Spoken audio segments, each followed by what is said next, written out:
My biggest reason for getting well was my 2 boys.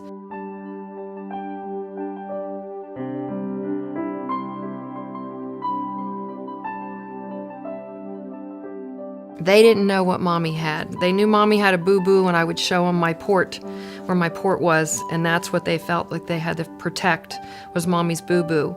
But they didn't know the word cancer. They didn't understand what the word cancer was.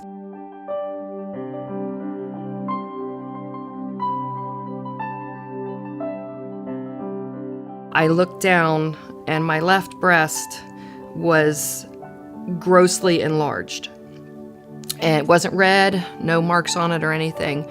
And I said, I think I've got a problem here. So when I saw Brenda, even though she did not have the typical redness, she had other signs that made me very concerned that she may have what's called inflammatory breast cancer. And he said, do you have time to stay for a biopsy?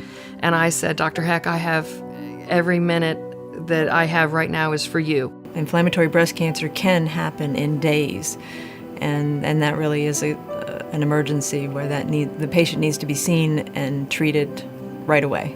That was a Wednesday afternoon, and he called me Friday, and he said, Brenda, you've got inflammatory breast cancer. That's difficult. It's difficult, but yet in telling them this horrible news, I like to leave them with that there's hope and that we are going to get back together the next day to outline a plan, and we're going to be aggressive and we're going to treat this. I remember what I was looking at when he said it, and the whole world just stopped at that minute.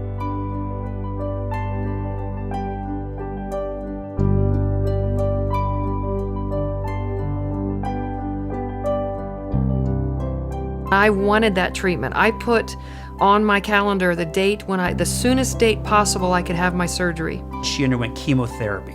It's called neoadjuvant chemotherapy. She had a very good response to that. I would go get treatment, and I would go home, and I would lay in bed and stare at a picture of them. And my dad lost his mother when he was 4 years old. And I said, this is not going to repeat. This cycle is not going to repeat. I've got a lot of living to do.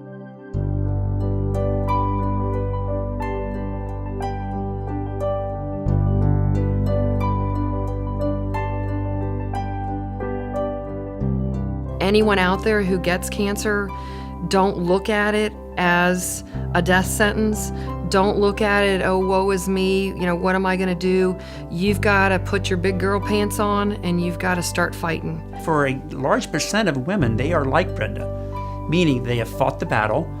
She's winning the game at this time of her life, and life goes on for her.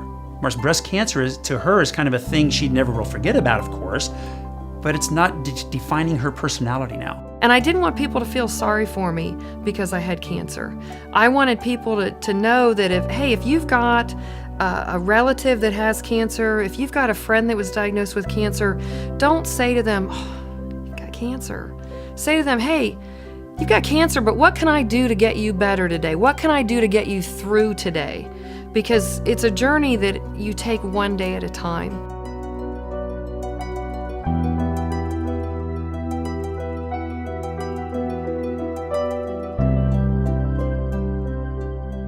My name is Brenda Clawson-Flannigan. I'm 42 years old, and I'm an inflammatory breast cancer survivor.